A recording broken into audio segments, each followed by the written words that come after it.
Hi bay, itago lang ko sa pangalan nga Diana. Believe me, tinuod jud ay ang sige natong madunggan nga mahibaw-an lang nimo kung unsa ka importante ang usa ka tawo kung wala na siya. Magsugod ko sa kong story atong broken hearted ko. Nganong naamang gyud mga lalaki nga dili kabalo makontento. Gihatagan na ganay chance pero utrohon lang gihapon di ay. For the second time, nasakpan na pud nako akong boyfriend nga namayi na sad. When I say nga namayi, gibuhat niya ang dili dapat buhaton kung naakay karelasyon. Sakit kayo bay? Grabing hinilak na ko ato. Murag mo buto akong dughan. Love kayo na ko siya, mo nang sakit kayo na hunaon nga gibuhat na pud niya.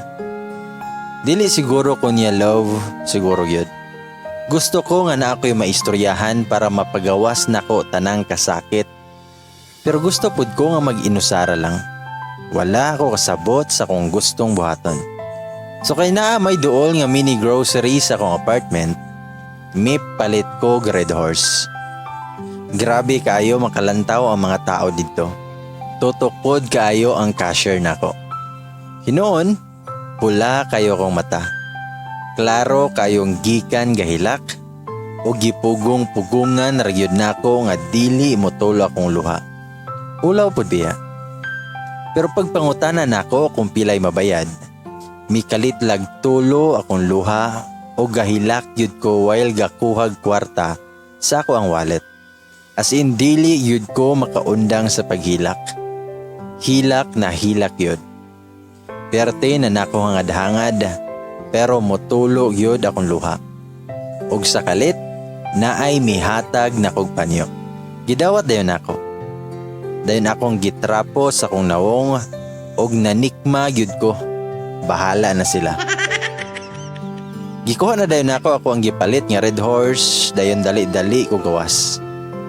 Well, gilakaw ko padulong sa akong apartment, na ilalaki nga gasunod-sunod nako. Kumuhunong ko kay muhunong sab siya. Mutanaw ko niya, mututok rapod siya. Nakulbaan ko gamay pero mas naglagot ko maong ako siyang gisyagitan. Ako siyang giingnan, masay plano ni mo kuya. Pag mitubag siya nga, akong panyo day miss, pwede na ako kuhaon. Aha ka, naulaw ko da, iyaha day ning panyo. Wala day na ako nauli. So ako siyang giingnan, nga gisikmahan na raban ako ni kuya. Ako na lang ning bayaran. Mukuha ng tagong kwarta sa kong wallet pero maingon siya, ayaw lang miss, naanay sentimental value. Kaoay ba? Miduol siya nako dahil gihatag na lang nako niya iyahang panyo. Ug mikalit siya ingon nga, dili na ko mangutana miss kung okay ra ba ka. Kay klaro kaayo nga dili. Pero okay ra na, ihilak lang kay ma-okay ra ang tanan. Ahaka kay ba? Unsaon ako pagka-okay nga sakit kaayo iyahang gibuhat. Og nakahilak na pud kog ayo. Mingpong ko og kilid sa karsada og gahilak og taman. Dayon mingpong ko pud siya tapad nako. Wala ko kabalo sa rason kung nganong giistoryahan nako siya sa tanan nga stranger raman siya. Gisulti nako niya kung ngano og naunsa ko. Siya kay naminaw ra pod.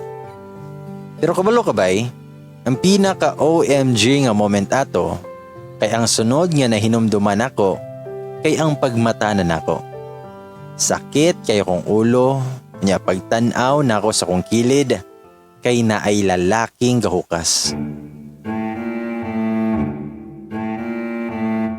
Nakuratan kong taman, mauming syagit ko ug ako siyang gihapak og taman. Kaya dali-dali kog tindog, dayon paglingi niya, gipangutanan ako siya. Kinsa ka? Nganong naa ka diari? Pero wala siya mitingog. Igo ra siya nagtanaw nako. Og nag-flashback hinay-hinay ang mga memories nako gabi. Sugod sa grocery, sa karsada, paingon dari sa apartment, pero dili tanan na hinumduman nako. Nangayo kog sorry niya while gatabon akong duha ka kamot sa kong lawas. Pero siya, mi-smile ra o mibangon dayon gasuot sa iyang sanina. Dayon na-realize na ko nga wala man day ko gahubo. Mura kog buang nga gatabon-tabon sa kong lawas. Naglantaw ra gyud ko niya. Gatindog ra gyud ko. Unya gisulayan gyud na ko remember ang mga happenings gabi. Pero musamot lag sakit akong ulo. Bugat akong lawas, unya mura kog malipong. Unya miingon siya nga, Diana, adto na ko. Pagkaon unya, mas maayo kung makahigo pag-init. Ahak ka na yun eh. Kaila siya sa ngalan nako pero ako kay wala kabalo kung unsay ngalan niya. Mi-smile ra siya og milakaw na. Ako taon, galibog pa sa mga panghitabo o wala yun ko katingog. Mibalik og higda, dayon gawno nagtaman ko ngano. Unsa may nahitabo gabi oy? Nay nahitabo na mo? Aha ka na yun. Wala ra ba ko kay lato? Dali dayon kog tindog, dayon na namin basi na ako'y kismart. May gani kay wala. Akong gisuot, maura. Nakabraman ko, dayon nakapanty pa pod. Wala po na nga bali akong suot. Basta ako nahinumduman, gakita mi sa grocery, kahistorya sa kilid sa karasada, mianhig apartment, dayon gitagay. Basta, sakit akong ulo, maong may absent na lang ko atong adlaw.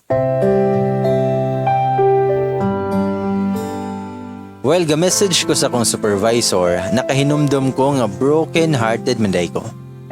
Mihilak na sab ko, unya mas nasakitan pa yun ko kay wala man lang nag-message or may tawag akong boyfriend or ex-boyfriend ay. Anong magpaabot naman ko sa text niya? Grabe na iyang pagpasakit sa kuha. Samtang gaygo-higop og noodles, mitingog akong phone. Gidali-dali na kog tanaw basin akong ex ang ga-message. Pero dili. Joseph ang nakatatak og ihang message kay, nagkaon na ka? Ampingi imong self always. Dayon na ay heart na emoji. Natulala ako kadyot og mikunot akong agtang. Na-remember na nako ang mga happenings kagabi. Ako to? Gibuhat na ko to? OMG. Ahaka. Ulawag yun. Nakahinumdum ko nga gi-invite na ko siya nga magtagay mi diri sa apartment. Perti na kong hilak, hangtod sa nahubog na ko. Perti na kong sayaw-sayaw, mukatawa ko dayon mukalit og hilak. Mo di ang gahubo siya sa nina, dayon tapad mig tulog, kay ako di ay ang gapugos niya. Ulawa lagi, dili na ko maghubog-hubog yun. Mao po di ay nga daghang fudgy bar diri kay gipapalit na ko siya. Usa man gud sa comfort food nako kay ang fudgy bar. Pero wala ko kahinumdum nga naay nahitabo na mo nga something. Pero ahaka yod sa mga gipang buhat nako gabi. Makaulaw kayo. Gitinuod yun ay niya nga mo text nako nga hubog man ko atong gipasave nako iyang number. Ug miingon ko nga dapat mo text na siya nako sige. Mituo siya sa hubog. Basta kay halos tanang makaulaw, nakita niya. Wala ra pod nako siya reply. Gipasagdahan ra nako.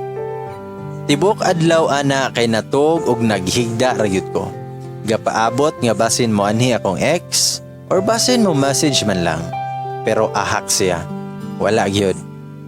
Alas 6 na lang sa gabi. Ako na gani ang gipasakitan o gibinuangan pero nganong gapaabot man gihapon ko niya. Gugmang giahak. After pila ka minutes ana, naay nanuktok. Ambot lag nganong nalipay ko gamay ato. Nga feeling man ako kay ako ang ex na to. Pag-abri nako, natingala ko. Naaligi si Joseph. Unya nag-smile siya nga iyang gipakita nako ang dala niya nga Jollibee. Nganong naaman ni siya uy. Pero gipasulod ra pud nako. Umingon siya nga Naray mong giingon gabi nga dapat naray mong giingon gabi nga dapat iniganhin nako karon kay naa ko'y dalang Jollibee. Mi-smile ra ko niya unya sa akong una-huna wala ako kay hinumdum nga mingon ko ato. Basin sumangel ra ni niya. Ulio na ba nako ni siya? Basin mo anhig kalit ang ex nako. Unsao na lang. Pero naikog pud ko. Dayon gigotom pod. Mao nang nangaon na lang mi. Well, nangaon mi, gasige lang ko katawa. Funny kay siya bay. Basta ato nga moment kay nakalimot ko kadyot sa kasakit nga na-feel nako. Joker kayo si Joseph yun. Pag human na mugkaon gay nistoryahay lang gihapon mi pero wala mi gay istorya sa mga personal life namo. Sige ra siya binuang. Basta nalipay ko ato nga moment bisan broken hearted ko. Hangtod nga nananghid na siya nga muli na siya. Gusto na ko siyang pugngan kay nalingaw ko pero wala na ko buhata. Ang nahinumduman nako siyang giingon ato before siya miuli kay na, I'm just a text away. Na nadayon tawag niya nako. After ato, gagol na pod ko. Gahilak na sa permi. Pila na ka days ko nga gasigig hilak. Muy smile man gihapon ko samot na sa work. Kay kinahanglan nga dili apilon ang trabaho sa mga personal nga nahitabo nako. Bisag mura na kog kamatyonon sa kasakit. Dayon si Joseph, wala na siya nagparamdam nako. Gusto bi ako nga mo kontak niya pero mahadlo ko. Basi na siya'y uyab, unya mag-away na noon sila. Gusto ko magubog-hubog na pod pero bag-o pa ko mitagam. Ihilak na lang yun ako perme kada gabi ang kasakit. Naampod ko yung mga friends na share na nako nila kung naunsa ko. Pero gusto yun ko mag-inusara. Pero mag-uol pod kog samot kung ako ra. Then akong ex, wala na gyud nagparamdam bisag kausaman lang. Siguro mo na gyud gusto po niya. So kinahanglan na pod ko nga maginay-hinay sa pag-move on.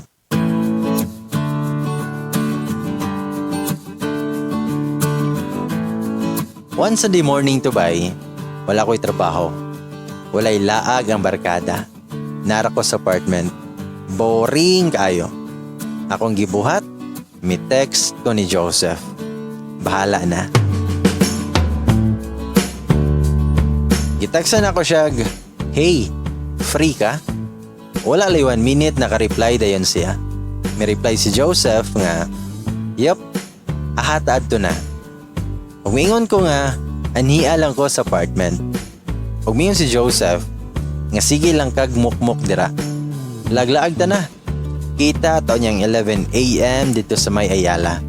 Mutawag ra ko ni Monia. Pag gi-replyan ako siya nga ayaw lang oy. Kapoy lakaw. Diari rata sa apartment. Pero wala na siya may reply. Giteksan ako siya kadaghan pero wala gid siya may reply bisag usa. Gilagot ko. Bahala to siya magpaabot dito pero dili ko moadto. Pero pagkataod-taod, makonsensya man noon ko kung dili na ko siya doon. Kaysa magdrama to the max ko diri sa apartment, may pagmaglaag. Then nagkita mi sa Yala. I don't know pero pagkita na ko niya kay ga slow mo or basin imagination ra nako. Gigutom ang gudpod ko ato kay wala ko'y pamahaw. Dayon sugod na mi sa mong friendly date. Ako ang nabantayan niya. Never ko niya gipangutana kung unsay gusto nako. Wala siya nangutana kung unsay gusto nako kanon or kung aha ko gusto mo ato. Siya ra gi-decide.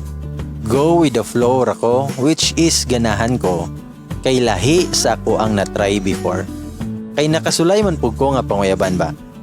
Nay makiglaag, sila kay sigig pangutanan nako kung unsay gusto nako. Ipa-feel nila nako na buhaton nila tanang ganahan nako. Basta ingana ang dating, pero kani si Joseph, lahi. One of the most unforgettable day in my life. I really don't know the exact reason why. Basta nalipay kayo ko ato na adlaw. I mean, wala man may extraordinary na gibuhat. Normal raman.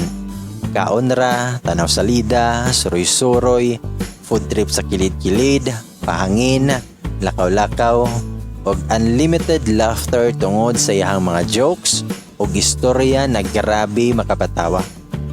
One of the reason pod siguro kay I was hurt. An kung kuyog mi kay makalimot yun ko tanan. Tinuod yun din ang mas mo matter kung kinsay kuyog nimo. Bahalag naglingkod ramong duha, pero kung special na imong tapad, then super duper happy na kana. If nangutana ka ba'y kung special na si Joseph para nako? I think so. Murag special na siya sa kuha. Kabalo ko nga pila pa ka days migailan niya. Third time pa namo ni nga gasabay pero I don't know. Basta mao ako na feel. And that day was the start sa mas daghan pa nga moments na mong duha. Then sugod pud ato na adlaw, I decided na maghinay-hinay sa pag-move on.